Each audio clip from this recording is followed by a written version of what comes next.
ஆண்டவரும் இரட்சகருமாகிய இயேசு கிறிஸ்துவின் நாமத்தினாலே உங்கள் அனைவரையும் வாழ்த்து வரவேற்கின்றேன்.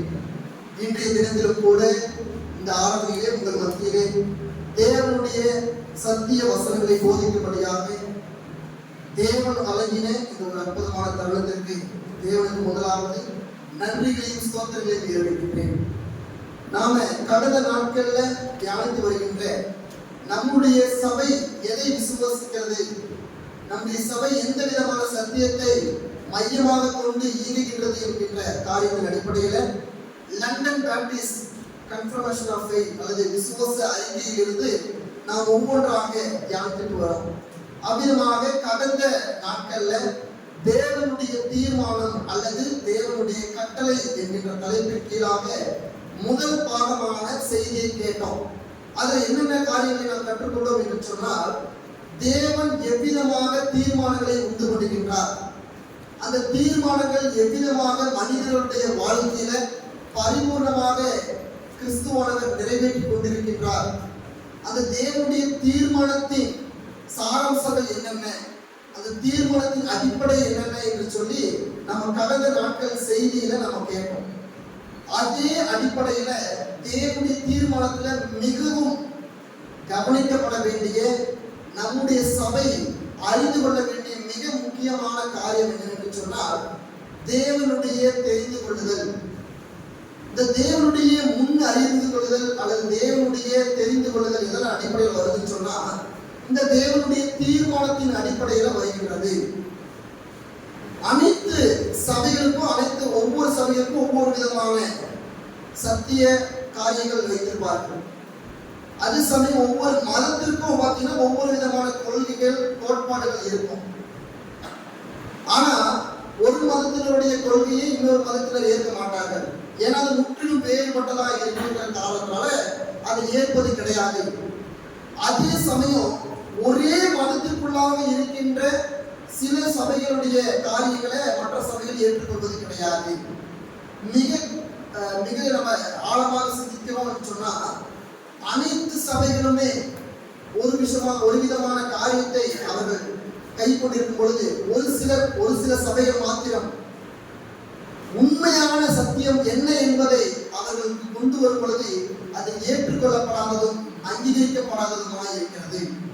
அப்படி ஒரு சத்தியம் தான் இந்த முன்குறித்தல் அல்லது தெரிந்து கொள்ளப்படுதல், முன்குறிக்கப்பட்டவர்களுக்கான ரட்சிப்பு என்பது மற்ற சபைகள்ல ஏற்றுக்கொள்ள முடியாத ஒரு காரியம். நீங்கள் போய் ஒரு சபையில ஒரு போதகரிடமோ அல்லது மற்ற சபை விசுவாசியிடமோ இயேசு கிறிஸ்துவானவர் எல்லாருக்காகவும் இந்த பூமிக்கு வந்தாரா அல்லது ஒரு சிலருக்காக பூமிக்கு வந்தாரா என்று சொல்லி கேட்டீங்கன்னா உடனடியாக கொஞ்சம் கூட யோசிக்காம அவர்கள் கூறுகின்ற பதில் என்ன தெரியுமா? இயேசுவானவர் எல்லாருக்காகவும் பூமிக்கு வந்தாரு, எல்லாருடைய பாவத்திற்காகவும் அவர் சிலுவையில் அறையப்பட்டாரு, எல்லாருடைய விடுதலைக்காகவும் அவர் மரித்தாரு என்று சொல்கின்ற கூற்றுதான் எல்லோருடைய வாயிலிருந்து முதலாவது பிறக்கின்றதா இருக்கும். ஆனா உண்மையில் அப்படி கிடையாது. இயேசுவானவர் அனைவருக்காகவும் இந்த பூமியில் வர கிடையாது. இது மிகவும் புரிந்து கொள்ள வேண்டும். இதுதான் அனைவருக்கு இருக்கின்ற குழப்பம். ஏன் இயேசுவானவர் எல்லாருக்காக வரல, ஒரு சிலருக்காக மட்டும் ஏன் வராது, ஏன் வரணும், ஒரு சிலருக்காக மட்டும் ஏன் வரணும்? அப்ப இயேசு கிறிஸ்துவானவர் பாரபட்சம் உள்ளவரா? ஒரு சில கூட்டத்தாரை தெரிந்து கொண்டு ஒரு சில கூட்டத்தாரை வெறுக்கின்ற தேவனாக கடவுள் என்று சொல்கின்றவர் எல்லாரையும் நேசிக்கின்றவராகவே இருக்கணுமே, ஏன் ஒருத்தரை உயர்த்தி ஒருத்தரை தாழ்த்தணும் அப்படின்னு சொல்லி நம்ம மனுஷீக ரீதியாக நம்ம யோசிக்கிறோம். ஆனால் நம்முடைய தேவன் பாரபட்சம் இல்லாத தேவன். நம்முடைய தேவன் பாரபட்சம் இல்லாத தேவன். அதான் நம்ம கலாத்திய நிருபத்துல பார்க்கிறோம். நம்முடைய தேவன் பட்சபாதம் உள்ளவர் அல்லவே. அப்போஸ்தலன் பவுல் சொல்றாரு, அவர் ஒருவரை நேசித்து ஒருவரை தள்ளுகின்ற தேவன் கிடையாது, ஒருவரை உயர்த்தி ஒருவரை புறக்கணிக்கின்ற தேவன் கிடையாது, ஒருவரை சேர்த்து கொண்டு ஒருவரை தள்ளி வைக்கின்ற தேவன் கிடையாது. அவர் எல்லாரையும் ஏற்றுக்கொள்கின்ற தேவன். ஆனாலும் கூட தேவன் இந்த உலகம் உண்டாவதற்கு முன்பதாகவே, இந்த உலகம் படைக்கப்படுவதற்கு முன்பதாகவே அவருடைய நாம மகிமைக்கு ஏதுவாக அவருடைய சுய சித்தத்திற்கு ஏற்க ஒரு கூட்டத்தாரை முன்னாடியே தெரிந்து கொண்டுட்டார். இப்ப நம்ம எந்த ஆண்டுக்குள்ள நம்ம இருக்கிறோம்? கரெக்டா சொல்லப்பட்டோம். நம்ம எந்த ஆண்டுல இருக்கிறோம்? 2024 ஆண்டில் நாம் இருக்கிறோம். இது எங்கிருந்து கணக்கிடப்பட்டது என்று சொன்னால் கிறிஸ்துவினுடைய பிறப்பிலிருந்து கணக்கிடப்பட்டது. சில கிறிஸ்துவுக்கு முன்னாடி எத்தனை ஆண்டுகள் இருந்திருக்கும்? ஒரு தோராயமாக சொல்லணும்னு சொன்னா ஒரு 2600 ஆண்டுகள் மொத்தமே. இந்த உலக ரீதியான வாழ்க்கையை பார்த்தீங்கன்னு சொன்னா ஒரு 4600 ஆண்டுகள் தான். கிறிஸ்துவுக்கு அப்புறம் 2000, அதுக்கு முன்னாடி ஒரு 2600 ஆண்டுகள் இருந்திருக்கிறோம். இப்படி இந்த 4600 ஆண்டுகளுக்கு முன்பதாகவே இங்கு நாம அமர்ந்திருக்கின்ற நம்மை அவர் தெரிந்து கொண்டார் என்பதுதான் நிதர்சனம். அப்போ தேவன் ஒரு கூட்ட ஜனத்தை அவருடைய மகிமைக்காக தெரிந்து கொண்டு விட்டார். அதைதான் நாம எபேசியர் நம்ம வாசித்த வசனத்துல பார்க்கிறோம். வாசிங்க 4வது வசனம்.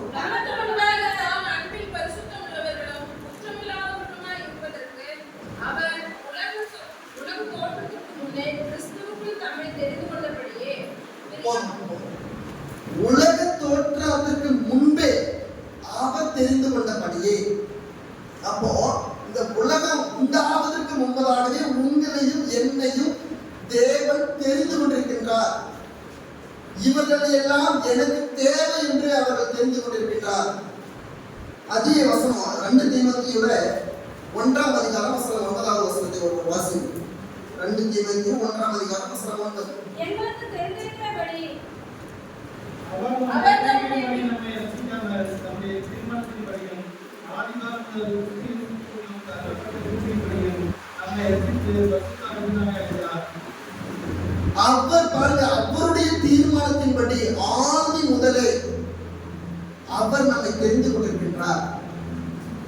இது அவருடைய தீர்மானம். நாம் ஏற்கனவே பார்த்தோம். தேவன் எல்லாவற்றையும் முன்னதாகவே படையெடுத்து விட்டார். அவர் எல்லாவற்றையும் தீர்மானமாக போட்டு வைத்து விட்டார். அதன்படிதான் ஒவ்வொரு நாளும் நமக்கு நடந்து கொண்டிருக்கிறது. இன்று நமக்கு என்னென்ன காரியங்கள் நேரிடும் என்பதை தேவன் உலகம் உண்டாவதற்கு முன்பதாகவே மிக தெளிவாக துல்லியமாக சரியாக வரையறுத்து வைத்திருக்கின்றார். நாம் இன்னைக்கு யார் போய் சந்திக்க போறோம், நமக்கு இன்னைக்கு என்ன விதமான பிரச்சனைகள் வரும், நமக்கு என்னென்ன ஆசீர்வாதங்கள் இன்னைக்கு நமக்கு கிடைக்கும், இல்லை இன்னைக்கு நமக்கு பிரச்சனைகள் உண்டா, நமக்கு என்று சொல்லி நம்முடைய வாழ்நாள் முழுவதும் என்னென்ன காரியங்களை நாம் சந்திக்க நேரிடுகின்றோமோ இது எல்லாவற்றையும் தேவன் முன்பதாகவே தீர்மானமாக தெளிவாக வரையறுத்து வைத்திருக்கின்றார். அதன் அடிப்படையில் தான் ஒவ்வொரு நாளும் நமக்கு ஒவ்வொரு காரியங்களும் நடந்து கொண்டிருக்கிறது. இந்த உலகத்தில் உள்ள யாவையும் தேவன் அதினதின் காலத்திலே உண்டாக்கி எல்லாவற்றையும் ஒரு பிரீஃபாக வைத்திருக்கிறார். ஒரு மரம் என்னைக்கு பிடிக்கப்படணும், ஒரு மரம் என்னைக்கு முளைக்கணும், ஒரு மரம் என்னைக்கு முறிந்து போகணும், ஒரு செடி என்னைக்கு முளைக்கணும், எந்த இடங்கள்ல தேவன் மழைப்பொழிவை இந்த நேரத்தில் கொடுக்கணும் என்பதை எல்லாவற்றையும் ஒரு காரியத்தையும் கூட அவர் விட்டு வைக்காமல் இந்த உலகத்தில் நடக்கின்ற, இந்த உலகம் இயங்குகின்ற எல்லாவித காரியத்தையும் தேவன் முன்பதாகவே தீர்மானமாக போட்டிருக்கின்றார். அதன் அடிப்படையிலாக தான் தேவன் நம்மையும் முன்குறிக்கப்பட்டவர்கள் என்கின்ற ஒரு அடையாளத்திற்குள்ளாக நம்மை அழைத்திருக்கின்றார். இதுல போயிட்டு நாம என்ன செய்யக்கூடாதுன்னா, ஏன் ஆண்டவர் நம்மை தெரிந்து கொண்டுட்டு ஏன் மற்றவர்களை தெரிந்து கொள்ளல, ஏன் எங்க நம்மளை நேசிக்கிறார் ஆண்டவர், ஏன் மற்றவர்களை நேசிக்கிற, நன்கு புரிந்து கொள்ள வேண்டும். தெரிந்து கொள்ளப்பட்ட அல்லது முன்குறிக்கப்பட்ட ஜனங்கள் உலகம் முழுவதும் இருக்கின்றார்கள், மற்ற மதத்திலும் இருக்கின்றார்கள், கிறிஸ்துவத்தில் மாத்திரம் கிடையாது. முன்குறிக்கப்பட்ட ஜனங்கள் உலகம் முழுவதும் பரவி வாழ்ந்து கொண்டிருக்கிறார்கள். அவர்கள் ஆதாம் செய்த அந்த பாவத்தின் வீழ்ச்சியால, பாவத்தினால அடிமைத்தனத்துக்குள்ளாக்கப்பட்டு உலகம் முழுவதும் சிதறி போயிருக்கின்றார்கள். அதற்கு அப்படிப்பட்ட அந்த சிதறி போன ஜனங்களை கண்டறிந்து தேவனுடைய மீண்டும் தேவனுடைய உறவுக்குள்ளாக கொண்டு வருவதற்காகவே கிறிஸ்துவானவர் பூமிக்கு மனிதராக வந்து அவர் அப்படிப்பட்ட தெரிந்து கொள்ளப்பட்ட ஜனங்களை மீட்டு மீண்டுமாக தேவனுடைய உறவுகளை இணைக்கும்படி வந்தார். நன்கு புரிந்து கொள்ளணும். இந்த செய்தி நீங்க நல்லா கவனிச்சீங்கன்னா ரொம்ப சுவாரஸ்யமா போகும். கொஞ்சம் நீங்க கேர்லெஸ்ஸா கவனிச்சீங்கன்னா இதை விட ஒரு புரிந்து கொள்ள முடியாத ஒரு செய்தி நீங்க பார்க்க முடியும். எனவே நீங்க நன்கு கவனிப்பீர்கள் என்று நான் விசுவாசிக்கிறேன். அப்போ பாருங்க, கிறிஸ்துவானவர் மீட்கப்பட வேண்டிய ஜனம், அது தெரிந்து கொள்ளப்பட்ட ஜனம் எல்லா இடங்களிலும் சிதை போயிட்டார்கள். அது பலவித ஜாதிகளாய் மாறி போனார்கள், பலவித தேசத்தார்களாய் மாறி போனார்கள். அப்படிப்பட்ட எல்லாரையும் ஒன்றாக சேர்க்கவே கிறிஸ்துவானவர் பூமிக்கு மனு அவதாரம் எடுத்து வருகின்றார். மனுகுலத்திலே ஒரு பிறந்து மனிதனாகவே வந்து அவர்களுக்காக தன்னுடைய சொந்த ரத்தத்தை கொடுத்து அவர் மீட்டுக் கொள்ளும்படியாக வந்தார். சரி, ஏன் தேவன் நம்மை முன்குறிக்க வேண்டும்? என்னத்துக்காக நம்ம முன்குறிச்சிருக்கோம்? ஏதாவது ஒரு பர்பஸ் இருக்கும். இப்ப நாம இங்க அமர்ந்திருக்கிறோம் அப்படின்னு சொன்னா இதுக்கு ஒரு நோக்கம் இருக்கிறது. இன்று ஓய்வு நாள், இது தேவனுடைய நாள். இந்த நாள்ல நம்ம தேவனுடைய ஆராதனையில நாம கலந்து கொள்ளணும் என்பது ஒரு நோக்கம். அதேபடி ஏன் ஆண்டவர் நம்மை தெரிந்து கொள்ள வேண்டும்? இந்த தெரிந்து கொள்வதற்கு பின்னாடி இருக்கின்ற நோக்கம் என்ன? வாசிங்க, ரோமர் 9ஆம் அதிகாரம் வசனம் 22-24. தேவன் நமது கோபத்தை காண்பிக்கவும் நமது வல்லமையை தெரிவிக்கவும் நாம் மகிமைக்காக எத்தனமாக்கின கிருபா பாத்திரங்கள் மேல் தம்முடைய மகிமையின் ஐஸ்வர்யத்தை வெளிப்படுத்துவது சித்தமாய் அழிவுக்கு எத்தனமாக்கப்பட்ட கோமார்களை பாத்திரங்கள் மேல் மிகவும் நீதிய சாந்தத்தோடைய பொறுமையாக இருப்பதானால் உனக்கென்ன? அவர் யூதரிலும் மாத்திரமல்ல பிரச்சாரங்களிலும் இருந்து நம்மை அழைத்திருக்கிறாரே. அந்தபடி எனக்கு ஜனங்களாதவர்களை என்னுடைய ஜனங்கள் என்றும் சிநேகிக்கப்படாதவர்களை சிநேகிக்கப்பட்டவர்கள் என்று சொல்லி அழைப்பேன். நீங்கள் என்னுடைய ஜனங்கள் என்று அவர்களுக்கு சொல்லப்பட்ட இடத்திலே அவர்கள் ஜீவனுள்ள தேவனுடைய பிள்ளைகள் எண்ணப்படுவார்கள் என்று ஓசியாவின் தீர்க்கதரிசனத்தில் சொல்லியிருக்கிறது. தேவன் அவருடைய கோபத்தை காண்பிக்கவும் அவருடைய வல்லமையை தெரிவிக்கவும் ஒரு ஜனத்தை தெரிந்து கொண்டார். இது என்ன புதுசா இருக்குது? அவரு கோபத்தை காட்டுறதுக்காக நம்மளை தெரிந்து கொண்டாரு அப்படின்னு புரிந்து கொள்ளும். உண்மையாக அது கிடையாது. இது எப்படிப்பட்ட ஒரு உறவு என்று சொன்னால், தேவன் நம் மீது அவருடைய காரியங்களை காண்பிக்கின்றவராக ஒரு எல்லாருக்கும் மேலேயும் அதை செலுத்த முடியாது. இப்போ நம்முடைய பிள்ளைகள் மீது தான் நமக்கு என்ன இருக்கும்? கோபம் வரும். நம்முடைய பிள்ளைகளை தான் நம்ம கண்டிப்போம், நம்முடைய பிள்ளைகளை தான் நம்ம அடிப்போம். ஏன்னா அது ஒரு உரிமையான பந்தம். என்னுடைய மகன், என்னுடைய மகள். நீங்கள் மற்றவர்களுடைய வீட்டு பிள்ளைகளை நீங்கள் கண்டிக்க முடியுமா? அடிக்க முடியுமா? என் பிள்ளை நீயே அடிச்ச கேள்வி எழுப்பும். ஆனா நம்முடைய பிள்ளைகளை நாம கண்டிப்பதற்கும் தண்டிப்பதற்கும் அவர்கள் மேல அன்பு காட்டுவதற்கும் அக்கறை காட்டுவதற்கும் நாம யார்கிட்டையும் பர்மிஷன் வாங்க வேண்டாம். நம்ம யார்கிட்டமும் அனுமதி வாங்க தேவையில்லை. அதேதான் ஆண்டவர் அவருடைய பிள்ளைகளாக நம்மை தெரிந்து கொண்டார். புத்திர சுவிகாரமுடைய பிள்ளைகளாக, என்னுடைய பிள்ளைகள் என்கின்ற அந்த அதிகாரம், அந்த அன்பு பந்தத்திற்குள்ளாக நம்மை தெரிந்து கொண்டார். அந்த உரிமையின் பந்தத்திற்குள்ளாக நம்மை தெரிந்து கொண்டார். அதன்படியே நம்மை அவர் ஒவ்வொரு நாளும் அதன்படியே நம்மை வழிநடத்தி வருகின்றார். அதுக்கப்புறம் சொல்கின்ற வசனம் பாருங்க, அவர் யூதத்திலிருந்து மாத்திரம் தெரிந்து கொள்ளல, புறச்சாதிகளிடம் இருந்தும் நம்மை அழைத்திருக்கின்றாரே. இங்க எல்லாருக்குள்ளேயும் இருக்கின்ற கேள்வி என்ன தெரியுங்களா? இந்த தெரிந்து கொள்ளப்பட்ட ஜனங்கள் என்பது யூதர்கள் மட்டும்தான். அநேக சபைகள் இப்படிப்பட்ட ஒரு கண்ணோட்டத்துக்குள்ளாக இருக்கிறார்கள். அந்த சிதறி போனவர்கள் யூத குலம் மட்டும்தான். இந்த காணாமல் போனது யூத கோத்திரத்திற்காக தான் கிறிஸ்துவா இருக்கிறார். அவர்கள் தான் முன்குறிக்கப்பட்ட ஜனம் என்று சொல்லி நம்பி கொண்டிருக்கிறார்கள். அது உண்மை கிடையாது. அவர் முன்குறிக்கப்பட்ட ஜனம் எல்லா இடங்களிலும் இருக்கிறார்கள். அவர்கள் யூதர்களிலும் இருக்கிறார்கள், புறச்சாதிகளிடமும் இருக்கிறார்கள், மற்ற மதத்தினரிடமும் இருக்கிறார்கள், மற்ற கொள்கையுடைய கடவுளே இல்லை என்று கொள்கையுடையவர்களிடமும் அந்த தெரிந்து கொள்ளப்பட்ட ஜனங்கள் காணப்படுகின்றார்கள். அப்போ தேவன் ஒரு கூட்ட ஜனத்தை தெரிந்து கொண்டார். அந்த ஜனமானது நாளடைவுல தேவனுடைய உறவில் இருந்து அந்த பாவத்தின் அடிமைத்தனத்திற்குள்ளாக சிதறி போனார்கள், காணாமல் போனார்கள். அதுதான் உண்மை. அதுதான் நம்ம ரோமர் 8:30 வாசிக்கிறோம். தேவன் எவர்களை முன்குறித்தாரோ அவர்களை அழைத்திருக்கின்றார், எவர்களை அழைத்தாரோ அவர்களை நீதிமான்கள் ஆக்கியிருக்கின்றார், எவர்களை நீதிமான்கள் ஆக்கினாரோ அவர்களை மகிமைப்படுத்தி இருக்கின்றார். அப்போ எல்லாரையும் தேவன் அழைக்க கிடையாது. தேவன் ஒரு கூட்ட ஜனத்தை தெரிந்து கொண்டு அவர்களை தான் அழைத்தார். அதனாலதான் நம்ம ஏசாயா புத்தகத்துல வாசிக்கிறோம், இந்த ஜனத்தை எனக்காக ஏற்படுத்தினேன், அவர்கள் என்னுடைய துதியை சொல்லி வருவார்கள். அப்ப தேவன் இந்த பூமி உண்டாவதற்கு முன்பதாகவே ஒரு கூட்ட ஜனத்தை அவருடைய நாம மகிமைக்கு ஏதுவாகவும் அவருடைய சொந்த சித்தத்துக்கு ஏற்பாகவும் அவருடைய வல்லமையை காண்பிக்கவும் அவருடைய அன்பை காண்பிக்கவும் அவருடைய கோபத்தை காண்பிக்கவும் ஒரு கூட்ட ஜனத்தை அவர் தெரிந்து கொண்டிருக்கின்றார். அப்படிப்பட்ட ஜனங்கள் தான் அவருக்கு பிள்ளைகளாக இருக்கிறார்கள்.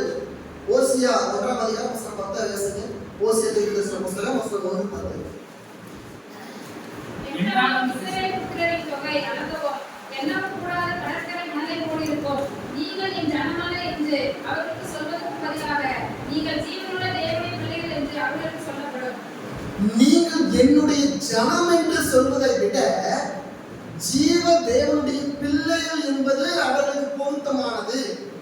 அப்ப நன்கு யோசித்து பாருங்க, நம்ம தேவனுடைய ஜனம் என்று சொல்வதை காட்டிலும் தேவனுடைய பிள்ளைகள் என்கின்ற அடையாளத்தின்படி நம்மை தெரிந்து கொண்டார்.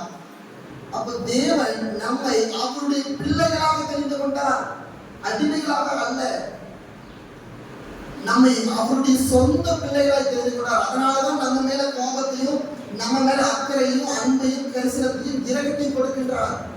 நாம் எப்பெல்லாம் வழிதவறி போகின்றோமோ அப்பெல்லாம் நம்மை சரிப்படுத்தி நம்மை நேர்வழிப்படுத்துகின்ற நல்ல மேய்ப்பனாக இருக்கின்றார். அதே சமயம் இந்த முன்குறிக்கப்பட்ட ஜனங்கள் மனிதர்கள் மாத்திரம் கிடையாது, அது தேவதூதர்களையும் உண்டு. தேவன் முன்குறிக்கப்பட்ட தேவதூதர்களையும் முன்குறிக்கப்பட்ட மனிதர்களையும் வைத்திருக்கின்றார்.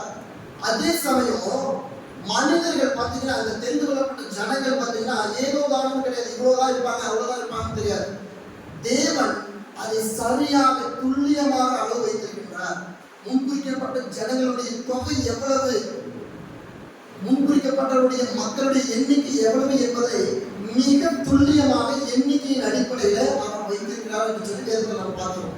அப்போ தேவன் அவருக்கான ஜனங்களை தெரிந்து கொண்டார். அவற்றை அந்த ஜனங்களை ஒவ்வொரு தலைமுறையாகவும் பாதுகாத்து பராமரித்து அவர்களை மீட்டுக் கொடுத்திருக்கிறார். அதே தெரிந்து கொள்ளப்பட்ட ஜனங்கள் வழிமாறி போயிருந்த சமயத்துல அவர்களையும் திருப்பி அவர்களுடைய காரியத்தை தேவன் மாற்றி மீண்டும் தேவனுடைய உறவுக்குள்ளாக கொண்டு வந்திருக்கின்றார். அதனாலதான் அவருடைய நாமளும் ஒரு காலத்துல முன்பு எப்படியோ இருக்கும், நம்முடைய சுய காரியத்தை செய்து நம்ம சுய காரியத்துக்காக நம்ம வாழ்ந்து கொண்டிருந்தோம். நாம் எதையெல்லாம் கண் பார்க்கிறதையெல்லாம் தெய்வம் என்று சொல்லி வழிபட்டுக் கொண்டிருந்தோம். கண் கண்டதெல்லாம் தெய்வம். நம்ம மூட பழக்கத்திலும் மூட நம்பிக்கையிலும் உடையவர்களாக இருந்தோம். அப்படிப்பட்ட உங்களையும் என்னையும் தான் ஆண்டவர் தெரிந்து கொண்டிருக்கின்றார். அதுதான் அவருடைய தெரிந்து கொள்ளுதல். தெரிந்து கொள்ளப்பட்ட ஜனங்கள் பலவிதமான சூழ்நிலை பின்புலத்தை கொண்டவர்களாக இருந்தாலும் கூட ஆண்டவர் அவர்களை எவ்விதமாகவும் கொண்டு வர வல்லவராயிருக்கிறார். தெரிந்து கொள்ளப்பட்ட ஜனங்கள் ஒருபோதும் வீணாய் போவது கிடையாது. அவர்கள் ஆண்டவர் அவருடைய உறவுக்குள்ளாக இந்த சுவிசேஷத்தின் அடிப்படையில அவர்களை சேர்த்துக் கொள்கிறார் என்று சொல்லி பார்க்கிறோம். அதுதான் ஆண்டவர் இயேசு கிறிஸ்து அநேக இடத்துல சொல்றாரு, நான் என்னுடையவர்களை அறிந்திருக்கின்றேன். நான் எல்லாருக்காகவும் பேச கிடையாது, நான் எனக்கு கொடுக்கப்பட்டவர்களுக்காக நான் பேசிக்கொண்டேன், எனக்கு வழங்கப்பட்டவர்களுக்காக நான் பரிந்துரைக்கின்றேன்னு சொல்றாரு. யோவான் 13:18 வாசிங்க. நான் பேசவில்லை, நான் தெரிந்து கொண்டவரை அறிவேன். ஆகிலும் வேதவாக்கியம் நிறைவேறத்தக்கதாக என்னுடைய அப்பம் புசிக்கிறவன் எங்கள் தன் ஜீவனை கூறினான். பாருங்க, நான் எல்லாருக்காகவும் பேசவில்லை, நான் தெரிந்து கொண்டவர்களுக்காக பேசுகிறேன். நன்கு புரிஞ்சுக்கணும், இயேசு கிறிஸ்து நிறைய இடங்கள்ல அதை சொல்றார். நான் எல்லாருக்காகவும் வர கிடையாது, நான் குறிப்பிட்டவர்களுக்காக வந்திருக்கிறேன், அது தெரிந்து கொள்ளப்பட்டவர்களுக்காக தான் வந்திருக்கிறேன் என்பதை அடிக்கடி அவருடைய பிரசங்கத்தில் அவர் கொடுத்து கொண்டே இருக்கின்றார். அதனுடைய அடிப்படையில் தான் இதை சொல்றாரு, நான் எல்லாருக்காக நான் இதை சொல்லல, எனக்கு கொடுக்கப்பட்டவர்களுக்காக நான் பேசிக் கொண்டிருக்கிறேன் அப்படின்னு சொல்றாரு. அது அடுத்ததாக தேவன் நம்மை எப்படி தெரிந்து கொண்டார் என்று சொன்னால், பிதாவின் சாயலுக்கு ஒப்பாக நம்மை தெரிந்து கொண்டார். முதலாவது அவருடைய பிள்ளைகளாகும்படி நம்மை தெரிந்து கொண்டார். அவருடைய இரண்டாவதாக அவருடைய வல்லமையும் அவருடைய கோபத்தை காட்டும்படியாக தெரிந்து கொண்டார். மூன்றாவதாக அவர் பிதாவுக்கும் சாயலுக்கு ஒப்பாக நம்மை தெரிந்து கொண்டார். வாசிங்க ரோமர் 8:29. நம்முடைய குமாரன் அநேக சகோதரருக்குள்ளே உத்தரப்பேராளனாய் இருக்கும் பொருட்டு தேவன் எவரை முன்னறிந்தாரோ அவர்களை தமது குமாரனை சாயலுக்கு ஒப்பாய் இருப்பதற்கு முன்னிறுத்தியிருக்கிறார். பாருங்க, தேவன் எவரை முன்னறிந்தாரோ அவர்களை குமாரனின் சாயலுக்கு ஒப்பாக அவர்களை முன்னறிந்திருக்கின்றார். அப்ப தேவன் நம்மை வெறுமனாக தெரிந்து கொள்ளவில்லை, குமாரனின் சாயலுக்கு ஒப்பாக நம்மை தெரிந்து கொண்டிருக்கின்றார். அடுத்ததாக தேவன் நம்ம எப்படி தெரிந்து கொண்டிருக்கிறார் என்று சொன்னால் அது எபேசியர் புத்தகத்தில் 1:14 வாசிங்க. அவர் சொந்தமானவர்கள் அவருடைய மகிமைக்கு புகழ்ச்சியாக மீட்கப்படுவார்கள் என்பதற்கு ஆவியானவர் நம்முடைய சுதந்திரத்தின் அச்சாரமாய் இருக்கிறார். அவருக்கு சொந்தமானவர்கள் அவருடைய மகிமைக்கு புகழ்ச்சியாக இருக்க வேண்டும் என்று சொல்லி, அப்ப பாருங்களேன், தேவன் நம்மை பெருமனாக தெரிந்து கொள்ளலை, ஏதோதான் என்று சொல்லி நம்மை அழைத்து கிடையாது. அதற்கு பின்னாடி இவ்வளவு விதமான காரியங்கள் இருக்கின்றது. அவருடைய நாமத்துக்காக, அவருடைய சுயசித்தத்திற்காக, அவருடைய மகிமையின் புகழ்ச்சிக்காக அவர் தெரிந்து கொண்டிருக்கின்றார். அது விசேஷித்த அழைப்பாய் இருக்கின்றது. அது ஒரு சாதாரண அழைப்பு கிடையாது, அது வல்லமை புரிந்திய அழைப்பாய் இருக்கின்றது. அவ்விதமான அழைப்பின் அடிப்படையில தான் தேவன் நம்மை அழைத்து நம்மை தெரிந்து கொண்டு நம்மை மீட்டெடுத்திருக்கின்றார். நாம் பூர்வ காலத்துல மற்ற காரியங்களுக்குள்ளாக அடிமைத்தனத்துக்குள்ளாக நாம் இருந்தோம். அப்படிப்பட்ட இருந்த நம்மை தான் ஆண்டவர் இந்த நேரத்துல நம்ம என்ன செஞ்சிருக்கிறார்னா, உண்மையாக மெய்தீக தேவனை அறிந்து கொள்ளும்படியாக அடிமையான நம்மை பிள்ளைகளாய் மாற்றி இருக்கின்றார். நீ அடிமையாய் இராதபடிக்கு புத்திர சுமிகாரனுடைய பிள்ளைகளாய் இருப்பீர்கள் என்று சொல்லி அவர் நம்மை தெரிந்து கொண்டிருக்கின்றார். அதனால்தான் நீங்களும் நான் இந்த நேரத்தில் நம்மை அமர்ந்துட்டு இருக்கிறோம். எனவே தேவனுடைய தெரிந்து கொள்வதோடைய விசேஷம் இவ்விதமாக இருக்கின்றது. அதே போல தேவனுடைய தெரிந்து கொள்ளப்பட்ட ஜனங்கள் கிறிஸ்துவனுடைய வருகை நாட்டில் ஒரு சகோதரர் என்ன கேட்டாங்க, தேவன் ஒரு கூட்ட ஜனத்தை மட்டும் தெரிந்து கொண்டாரு, அவருக்கு புதிய ஏற்பாட்டில் கிறிஸ்துவின் மூலமாக அந்த ஜனங்களுக்கு மகிமையும் நித்திய ஜீவனும் உண்டு என்று சொல்லி பார்க்கிறோம். கிறிஸ்து வருவதற்கு முன்பதாக இது தெரிந்து கொள்ளப்பட்ட ஜனங்களுடைய நிலைப்பாடு என்ன, அவர்கள் எங்க போனாங்க, அப்ப அவர்களை யார் கொண்டு வந்து சேர்க்கக்கூடிய அந்த கடந்த 2600 ஆண்டுகளாக அந்த முன்குறிக்கப்பட்ட ஜனங்கள் எங்க போனார்கள்? அங்க அதன் மூலமாக மரித்தவர்கள் வீழ்ந்தானே, அப்ப ஏன் அவர்களை ஆண்டவர் தெரிந்து கொண்டவர்களை கைவிட்டாரா என்று சொல்லி கேட்டார். உண்மையாக அப்படி கிடையாது. வாசிங்க 2 தெசலோனிக்கேயர் 2:13 வாசிங்க. கர்த்தருக்கு பிரியமான சகோதரரே, நீங்கள் ஆவியினாலே பரிசுத்தமாக்கப்பட்டிருந்தாலும் சத்தியத்தின் சுமத்தினாலும் ரட்சிப்படிக்கு ஆதிமுதல் தேவன் உங்களை தெரிந்து கொண்டபடியினாலே நாங்கள் உங்களை குறித்து எப்பொழுதும் தேவனை சொல்லிருக்கிற கடமைகளாய் இருந்தோம். அதே 1 தெசலோனிக்கேயர் 5:10 தேவன் நம்மை கோபாக்கிற்கு நியமிக்காமல் நம்முடைய கர்த்தராகிய இயேசு கிறிஸ்து மூலமாய் ரட்சிப்படைவதற்கென்று நியமித்தார். நாம் விழித்திருப்பவர்கள் ஆனாலும் நித்திரையடைந்திருப்பவர்கள் ஆனாலும் நம்முடைய கூட நாம் ஏகமாய் வைத்திருக்கும்படி அவர் நமக்காக மரித்தாரே. ஆகையால் நீங்கள் செய்து வருகிறபடியே ஒருவரை ஒருவர் தேற்றி ஒருவருக்கொருவர் பக்தியிலிருந்து உண்டாகும்படி செய்யுங்கள். இங்க பாருங்க, நாம் விழித்திருப்பவர்கள் ஆனாலும் நித்திரை அடைந்தவர்கள் ஆனாலும் தம்முடனே கூட நாம் ஏகமாய் பிழைத்திருக்கும்படி அவர் நமக்காக மரித்தாரே. அப்ப முன்குறிக்கப்பட்ட ஜனங்கள் மரித்தாலும் கூட அவர்கள் தேவனால் அழைக்கப்பட்ட ஜனம் என்கின்ற அடையாளம் அவர்களுக்கு இருக்கின்றது. எனவே தேவனுடைய வருகையின் போது அவர்களுக்கு ஏற்ற நியாய தீர்ப்பு தேவனாலே சரியாக வழங்கப்படும். அவர்கள் ஒருவேளை அவர்கள் முன்குறிக்கப்பட்ட ஜனங்களாக இருந்தாலும் தேவனை அறியாமல் மற்ற மதத்தினர்களாக இருந்தாலும் கூட தேவன் அவருடைய நியாய தீர்ப்பு நாள்ல அவர்களுக்கு ஏற்ற விதமாக அவர்களை தீர்மானிப்பார். இதை இறையில் அடிப்படையில் சொல்லணும் பார்த்தீங்கன்னா, there are 2 kinds of grace. 2 விதமான கிருபை இருக்கிறது.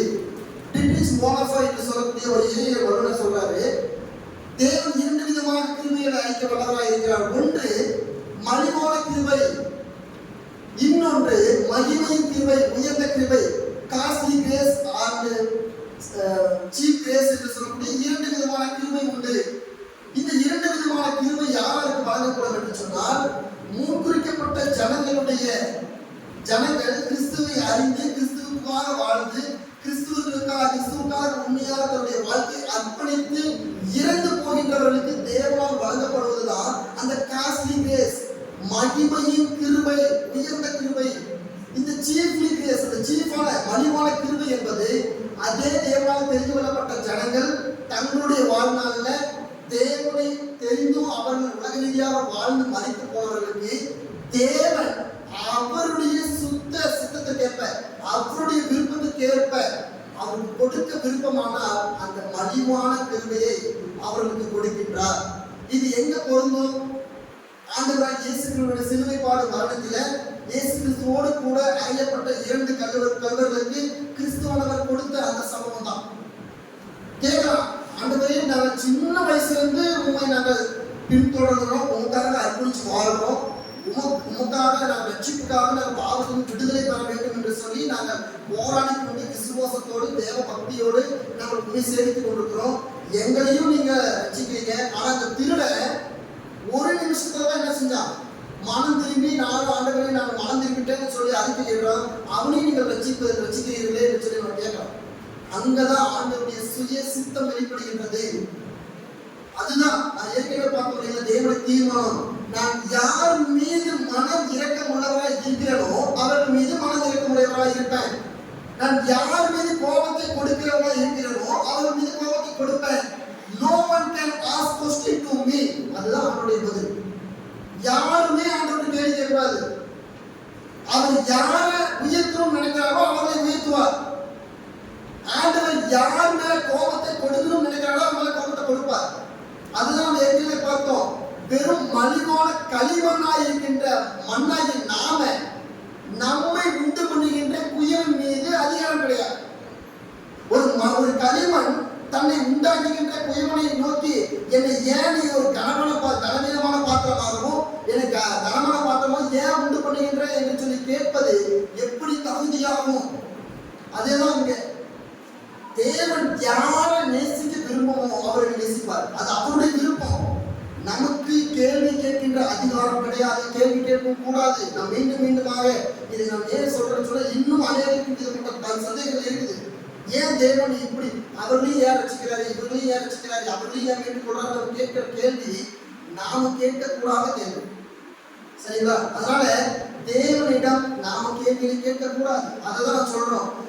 சர்வத்தையும் உண்டு பண்ணுகிற ரோமர் எழுதின 29ஆம் அதிகாரம் கடைசியில் பார்க்கிறோம். சர்வத்தையும் உண்டு பண்ணுகின்ற தேவனை நோக்கி என்னை ஏன் இப்படி படைச்சீங்க அப்படின்னு கேட்பது தகுதியற்றது.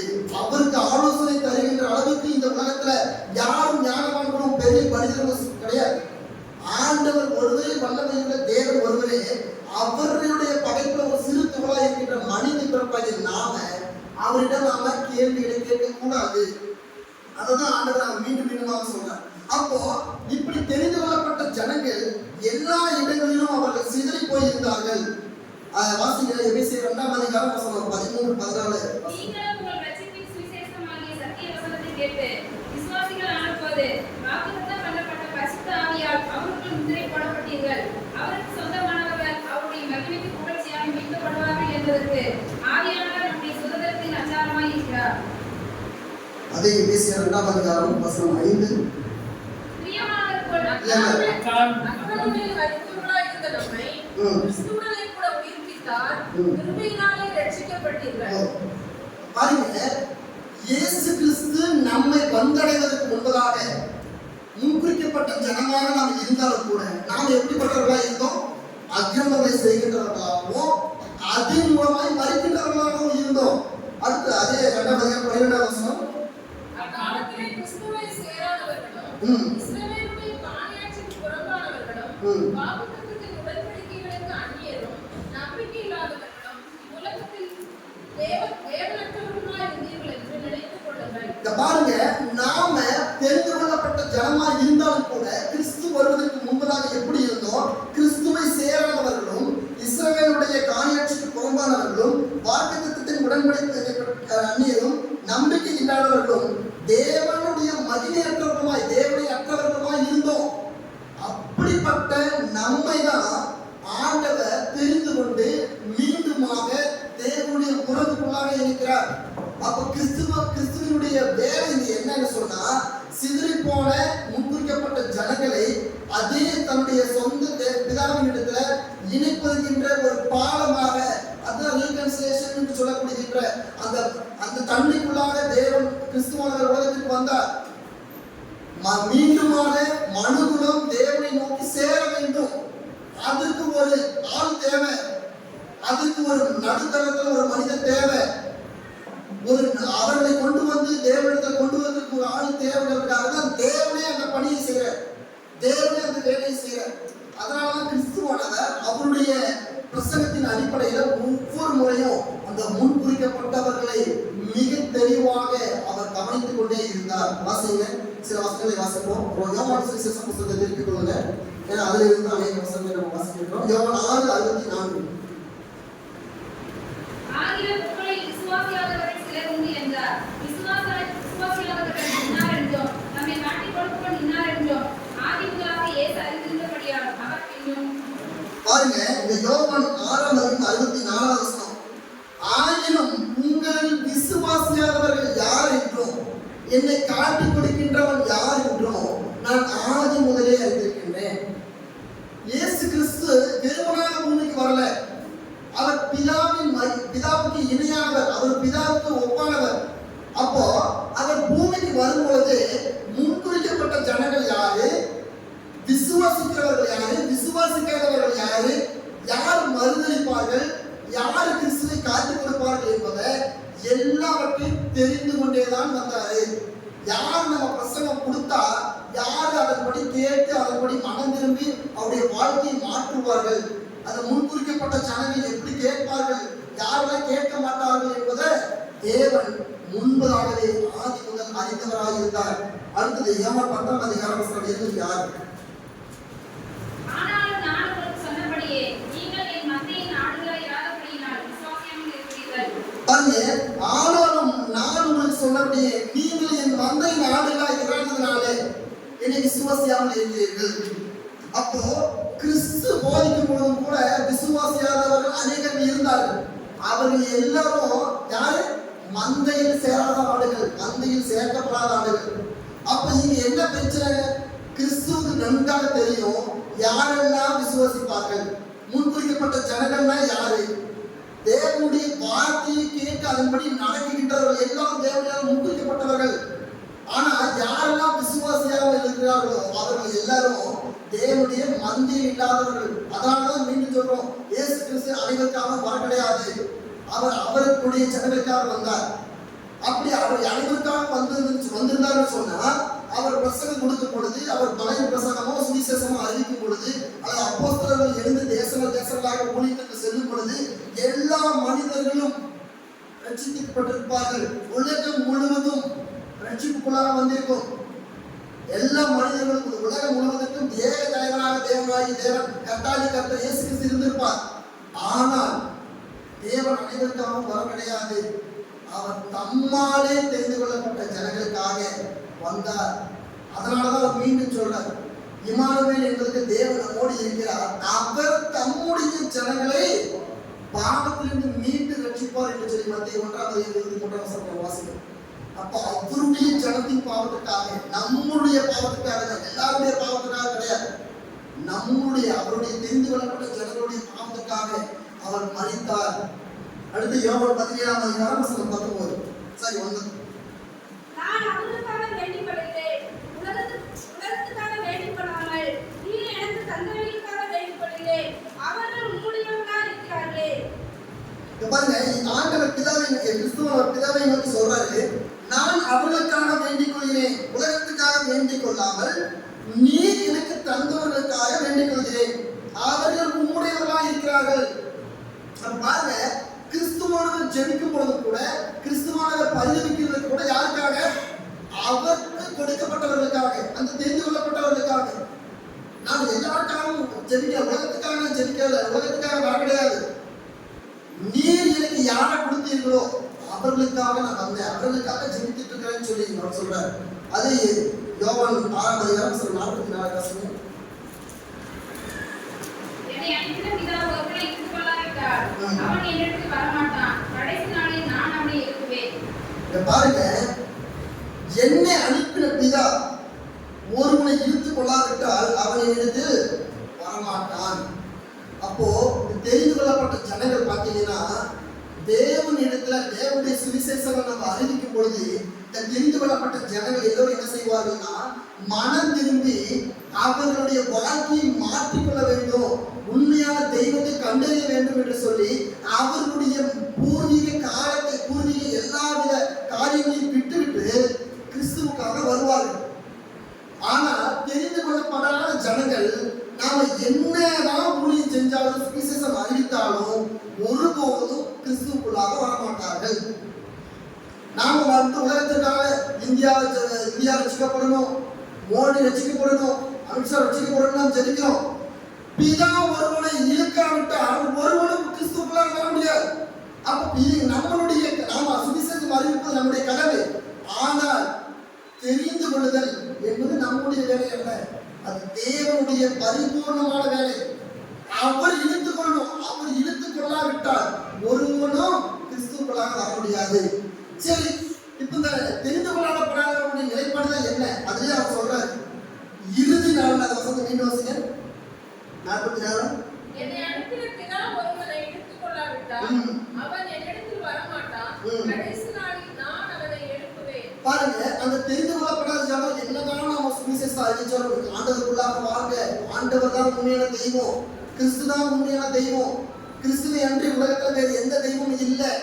நாம என்னதான் டாக்ஸ்கள் கொடுத்து மினிஸ்ட்ரி பண்ணாலும், பிலிம் ஷோ போட்டு மினிஸ்ட்ரி பண்ணாலும், இரவு முழுக்க அவர்களை ஜெபித்து பண்ணாலும் பிதா அவர்களை இருக்காவிட்டால் அங்க அவர் வரமாட்டார்கள்.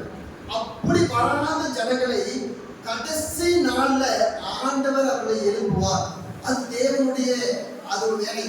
அப்போ அவர்களுக்காக நம்ம சுவிசேஷம் அறிவிக்கிறோம். ஏன்னா நமக்கு யாருக்கு முன்னறிவிக்கப்பட்ட ஜனம்னு தெரியாது. ஒரு 100 பேர்த்துக்களை கொண்டு போறோம், நமக்கு முன்னறிவிக்கப்பட்ட ஜனம் யாருன்னு நமக்கு தெரியாது. ஆனால் தேவனுக்கு தெரியும். நம்ம சுவிசேஷத்தை அறிவிப்போம். அந்த யாரெல்லாம் தேவன் முன்னறிவிக்கப்பட்டிருக்கிறார்களோ அவர்கள் எல்லாம் வருவாங்க. உதாரணத்துக்கு இந்த காந்தம் இருக்குது இல்லைங்களா, இந்த காந்தத்தை நீங்க மண்ணில் போட்டு தேய்ங்க, அந்த இரும்பு தாதுத்துகள் மட்டும்தான் என்ன செய்யும், அந்த காந்தத்துல ஒட்டிக்கும். எல்லா மண்ணும் ஒட்டாது. சரிங்களா? அப்போ நமக்கு தெரியாது எங்கெங்க இரும்பு தாதுத்துகள் இருக்குன்னு நமக்கு தெரியாது, காந்தத்துக்கு தெரியும். அந்த காந்தத்தை நம்ம தேய்க்கும் பொழுது அந்த இரும்பு துகள்கள் எல்லாம் அந்த காந்தத்துல ஒட்டிக்கொள்ளும். அந்த இரும்பு துகள் அல்லாத வெறும் கற்பாறை மண்கள் துகள்கள் என்ன செய்யாது, அந்த காந்தத்தை ஒட்டிக்கொள்ளாது. அதே போலதான் நம்ம சுவிசேஷம் அறிவிப்பது நம்முடைய கடமை. நாம பகிரங்கமாக எல்லா இடங்களிலும் சுவிசேஷத்தை கொண்டு போய் சேர்க்க வேண்டும். அதுதான் கிறிஸ்துவனுடைய கட்டளையா இருக்கிறது.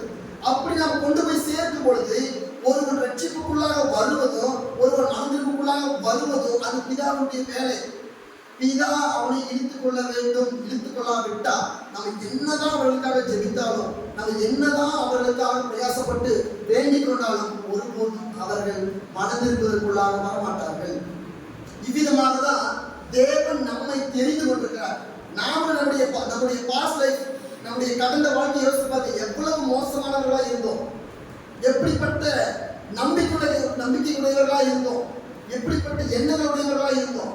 அப்படிப்பட்ட நம்மை தான் ஆண்டவர் முழுமையாக மாற்றி இந்த நேரத்தில் அவருடைய பரிசுத்த ஸ்தலத்துல அமர்ந்து கொண்டு வந்திருக்கிறார். அதுதான் அவருடைய ஜனத்தை அவர் கொண்டு வர எப்படி கொண்டு வந்துருவாரு. அவருடைய அழைப்பு நம்மத்தில் இருக்குது. அவர் நம்மை அழைத்திருக்கிறார். தாய் என்னை கருவிலை உண்டாகிறதுக்கு முன்னாலே என்னை அறிந்திருக்கின்றார். அதனாலதான் நீங்கள் இந்த இடத்துல நம்ம அமர்ந்திருக்கிறோம். இதுதான் மிகப்பெரிய ஆசீர்வாதம். இதை தவிர வேற ஒரு பெரிய ஆசீர்வாதமே கிடையாது. இந்த உலகத்தில் பல்லாயிரம் கோடிக்கணக்கான ஜனங்கள் இருக்கிறார்கள். ஆனால் கிறிஸ்துவை அறிந்தவர்கள் என்று சொல்லி சிலர் இருக்கிறார்கள். அப்படிப்பட்ட தெரிந்து கொள்ள ஜனத்துல நீங்களும் நானும் இருப்பது மிகவும் விசேஷித்த ஒரு காரியத்தை. ஆனாலும் இந்த தெரிந்து கொள்ளப்பட்ட ஜனம், விசேஷித்தமான ஜனமா இருக்கிற நாம எப்படி வாழும், முன்குறிக்கப்பட்டவர்களுடைய வாழ்க்கை எப்படி இருக்கும்?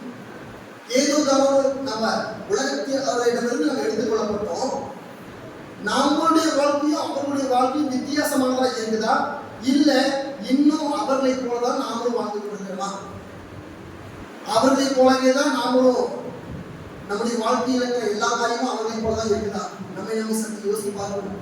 சில வசனங்களை வாசிப்போம். 2 தீமோத்தேயு 2ஆம் அதிகாரம் வசனம் 18 20 வசனம். அவருடைய சத்தியத்தை விலகி உயிர்த்தெழுதல் நடந்தாயிற்று என்று சொல்லி சிலருடைய விசுவாசத்தை கவிழ்த்து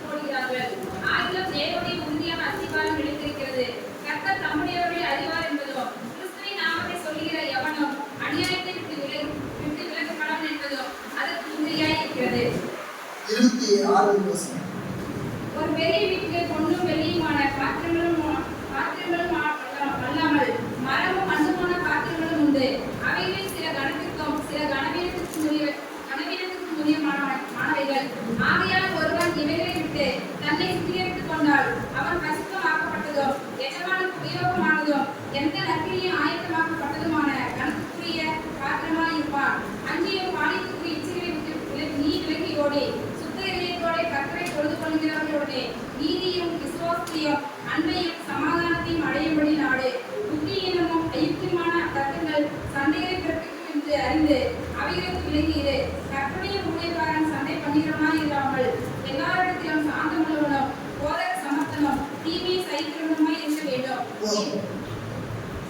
இங்க பாத்தீங்கன்னா முன்குறிக்கப்பட்ட ஜனங்கள் எப்படிப்பட்ட வாழ்க்கையை வாழ வேண்டும் என்று சொல்லி மிக தெளிவாக அப்போஸ்தலன் பவுல் தீமோத்தேயுக்கு எழுதிய நிருபத்தில் சொல்லியிருக்கிறார். ஆயினும் தேவனுடைய உறுதிப்பாடான அஸ்திபாரம் நிலைத்திருக்கிறது. கர்த்தர் தம்முடையவர்களை அறிவார் என்பதும் கிறிஸ்துவின் நாமத்தை சொல்கிற எவனும் என்ன செய்யணும், அநியாயத்தை விட்டு விலக கடவன் என்பதும் அதற்கு உறுதியாக இருக்கிறது. நீங்கள் முன்குறிக்கப்பட்டவர்கள் என்று சொன்னால் அநியாயத்தை விட்டு விலகி இருக்கின்றவர்களாய் காணப்படணும். ஏன்னா கிறிஸ்துவுடையவராய் இருக்கணும். முன்குறிக்கப்பட்டவர்கள் என்பதற்கு என்ன அடையாளம் என்று சொன்னால், நாங்கள் கிறிஸ்துவை சார்ந்தவர்கள், கிறிஸ்துவை உடையவர்கள் என்பது அர்த்தம். அப்ப கிறிஸ்துவை உடையவர்கள் எப்படி இருக்கணும், உலகத்தாருக்கு நேர் எதிராக இருக்கணும். ஆனால் நாம் என்ன செய்யறோம், உலகத்தாருக்கு இணையாக இருக்கிறோம். உலகத்தார்கள் செய்கின்ற எல்லா அதர்மங்களையும் நாங்கள் செய்யறோம். உலகத்தார்கள் செய்கிற எல்லா பாவங்களையும் நாமும் செய்யறோம். அப்ப நமக்கும் அவர்களுக்கு என்ன ஒரு வித்தியாசமும் இல்லை. அப்ப தேவனை தெரிந்து கொள்வதற்கு வீணாய் போய் கொண்டிருக்கிறது. நாம நம்முடைய வாழ்க்கையை சரி செய்யலன்னா நமக்கும் அவர்களுக்கு வித்தியாசம் கிடையாது. உலகத்தாரை போலதான் நாம் இன்றளவும் இருக்கிறோம். முன்குறிக்கப்பட்டவர்கள் கிறிஸ்தவர்கள் என்கின்ற போர்வையில நாம் இன்றளவும் உலகத்தார்களை போல வாழ்ந்து கொண்டே இருப்போம் என்று சொன்னால், நாமும் அவர்களை போலவே கடைசி நாட்டிலே தீர்க்கப்படுவோம். மிக எச்சரிக்கையாக நாம் இருக்கணும். அதே அதிகாரத்துல தான் கீழே சொல்றாரு, நீ என்ன செய்யணும், புத்தியமாய் எல்லாவற்றையும் செய்யணும். சண்டைக்கு பிறகு ஒரு இடத்துல சண்டை உண்டாகுதுன்னு சொன்னா, அந்த சண்டை உண்டாகின்ற இடத்துல என்ன செய்யணும், நீ தூரமா இருக்கணும். நீ மற்றவரோட சண்டை உண்டு பண்ணக்கூடாது. மற்றவரோட சாந்தத்தோடும் அன்போடும் சமாதானத்தோடும் நீ என்ன செய்யணும், இருக்கணும். சகிப்பு தன்மை உடையவனாய் இருக்கணும். 24 கர்த்தருடைய ஊழியக்காரன் சண்டை பண்ணுகிறவனாய் இராமல் எல்லாரிடத்திலும் சாந்த குணமுள்ளவனும் போதகர் சமார்த்தனும் தீமை சகிக்கிறவனும் இருக்க வேண்டும். இப்படிப்பட்டவர்கள் தான் இருக்கணும். நாம முன்குறிக்கப்பட்ட ஜனம் ஏதோ தானே இருக்கக்கூடாது. அவன் தப்பு செய்யறான்னா நாமும் அதே தப்பு செய்வோம். அவனும் குடிக்கிறான் நானும் குடிக்கிறேன், அவனும் திருடுறான் நானும் திருடுறேன்னு சொன்னா இதற்கு நம்ம தேவனுடைய தெரிந்து கொள்ளவே அவமதிக்கின்றோம். அப்ப தெரிந்து கொள்ளப்பட்ட ஜனங்களாகி நீங்களும் நானும் எப்படி வாழ வேண்டும் என்பதை தேவன் நமக்கு சரியாக வரையறுக்கின்றார். ஒவ்வொரு நாளும் அதை நமக்கு வெளிப்படுத்திக் கொண்டிருக்கின்றார். எனவே நாமும் உலகத்தார்களை போல இருக்கக்கூடாது. அதனாலதான் சொல்ற, பூமிக்கு நீங்கள் மொத்த வேஷம் தெரியாமல் நன்மை தீமை என்னதென்று அறியத்தக்கதான பகுத்தறியத்தக்கதான அறிவு உங்களுக்கு வழங்கப்பட்டிருக்கிறது. நம்ம ஏதோ தாவோடு இருப்பதற்காக தேவன் நம்மை தெரிந்து கொள்ளல. நம்ம இஷ்டப்படியெல்லாம் வாழ்வதற்காக தேவன் நம்மை தெரிந்து கொள்ளப்படல. ஏன்னா ஆரம்பத்திலே சொல்றது போல தேவன் நம்மை அவருடைய சுய சித்தத்துக்காக தெரிந்து கொண்டிருக்கிறார். அப்ப அவருடைய சுய சித்தத்துக்காக தெரிந்து கொண்டாருன்னு சொன்னா, we have to live for God according to his will. நாம அவருடைய விருப்பத்துக்காக வாழணுமே தவிர நம்முடைய விருப்பத்துக்காக என்ன, அவருடைய விருப்பம் என்ன, அவருடைய சித்தம் என்ன, அதை தெரிந்து கொண்டு அதன்படிதான் நம்ம வாழணும். அததான் 1 பேதுரு 1ஆம் அதிகாரம் 5 வாசிங்க. 1 பேதுரு 1. கடைசி நாட்களில் வெளிப்பட ஆயத்தமாக்கப்பட்டிருக்கிற ரட்சிப்புக்கு ஏதுவாக விசுவாசத்தை கொண்டு தேவனுடைய பலத்தினாலே காக்கப்பட்டிருக்கிற அந்த சுதந்திரம் பரலோகத்தில் வைக்கப்பட்டிருக்கிறது.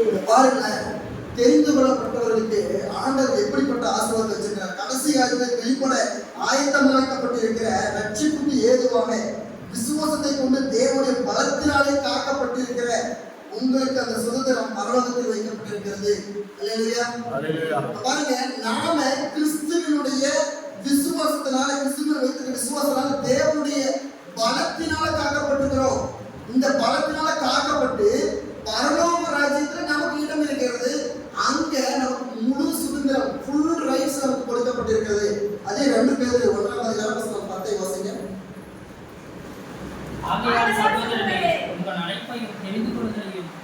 செய்யாதபடி ஜாக்கிரதையாயிருங்கள். இவைகளை செய்தால் நீங்கள் ஒரு நாளும் இடறி விழுவதில்லை. அவ்வளவுதான். ஆகையால் சகோதரரை உங்கள் அழைப்பையும் தெரிந்து கொள்வதிலையும் உறுதியாகும்படி ஜாக்கிரதையாக இருங்கள். இவைகளை செய்தால் நீங்கள் ஒரு காலம் இடரும் விடுவதில்லை. அப்போ நீங்கள் தெரிந்து கொள்ளப்பட்டவர்கள் என்கின்ற ஒரு விழிப்புணர்வு இருந்தாலே நீங்க எந்த தப்பு செய்ய மாட்டீங்க. நான் முன்குறிக்கப்பட்டவன், நான் தேவனால அறிந்து கொள்ளப்பட்டவன் என்கின்ற ஒரு உணர்வு நமக்குள்ள இருக்கும் பட்சத்துல நாம எப்படிப்பட்ட பாவத்துக்குள்ளாகவும் நாம இணைய போகின்ற மாட்டோம். அதனாலதான் நம்ம இடறி போவது கிடையாதுன்னு சொல்றோம். மிகுந்த ஜாக்கிரதை உள்ளவர்களாக இருக்கணும். தெரிந்து கொள்ளப்பட்ட ஜனமாகிய நாம் மிகவும் ஜாக்கிரதை உள்ளவர்களாக நம்முடைய நடக்கைகளிலும் நம்முடைய சிந்தனைகளிலும் தெளிந்த புத்தி உள்ளவர்களாக தேவனுடைய காரியங்களையும் கற்பனைகளையும் நடப்பிக்கின்றவர்களாக மிக கவனத்தோடு நாம் நடக்கணும். ஏன்னா தெரிந்து கொள்ளப்பட்டவர்களுடைய வாழ்க்கை என்ன சாதாரண கிடையாது. கிறிஸ்துவோடு இணைந்து வாழ்கிற வாழ்க்கை சாதாரண கிடையாது. மறுபடியும் சொல்ற மாதிரி அது முள்ளும் குறுகுலுமான வாழ்க்கை தான். மிகுந்த ஆபத்துக்குள்ளாக தான் உங்களுடைய வாழ்க்கை ஓடும். மிகுந்த போராட்டங்களுக்குள்ளாக தான் ஓடும். உங்களை எவ்விதமாக உங்களை மீண்டும் பழைய நிலைமைக்கு கொண்டு வர வேண்டும் என்று சொல்லி உலகமும் பிசாசானவனும் அதிக பிரயாசத்தோடு உங்களை வச்சிட்டு நீர்ப்பார்கள். நீங்கள் இருப்புண்டு போகாமல் எச்சரிக்கையாக இருக்கணும், கவனமாக இருக்கணும். அப்படி உண்மையாக நாம் வாழ்வோம் என்று சொன்னால் தேவனுடைய ராஜ்யத்தில் முழு சுதந்திரவாதிகளின் பிள்ளைகளாக நாம் காணப்படுவோம். அதுதான் தெரிந்து கொள்ளப்பட்டவர்கள் அவருடைய வல்லமையினால் காக்கப்படுகின்றார்கள். தெரிந்து முன்குறிக்கப்பட்ட ஜனமாகிய நாம அவருடைய வல்லமையின் கரத்திலே இருக்கிறோம். நாம் ஒரு பாத்திரங்களாக இருக்கின்றோம். அவர் நம்மை அடிமையாக தெரிந்து கொள்ள கிடையாது, நம்மை புத்திரர்களாக தெரிந்து கொண்டார். அவர் நம்மை எவ்விதமாய் நேசிக்கிறார் என்பதை அவருடைய மரணத்திலிருந்து நாம் பார்க்கிறோம், அவருடைய உயிர்த்திலிருந்து நாம் பார்க்கிறோம். ஆனாலும் நாம் அப்படிப்பட்ட ஒரு விசேஷத்தை பிள்ளைகளாய் காணப்படுகிறோமா, அல்லது இன்னும் உலக ரீதியான வாழ்க்கைக்குள்ளாக உலக ரீதியான மோகங்களுக்குள்ளாக உலகத்திற்குள்ளாக நம்முடைய வாழ்க்கை வாழ்ந்து கொண்டிருக்கிறோமா? சற்று யோசித்து பாருங்கள். தேவன் நம்முடைய தோற்றத்துக்கு முன்பதாகவே இந்த உலகம் படைக்கப்படுவதற்கு முன்பாகவே தெரிந்து கொண்டிருக்கின்றார். அப்படிப்பட்ட தெரிந்து கொள்ளப்பட்ட பிள்ளைகளாகி நாம் அவருக்கு மகிமையையும் அவருக்கு புகழ்ச்சியையும் அவருடைய சித்தத்தை நிறைவேற்றுகின்ற பிள்ளைகளாக இருக்கிறோமா? சற்று யோசித்து பாருங்கள்.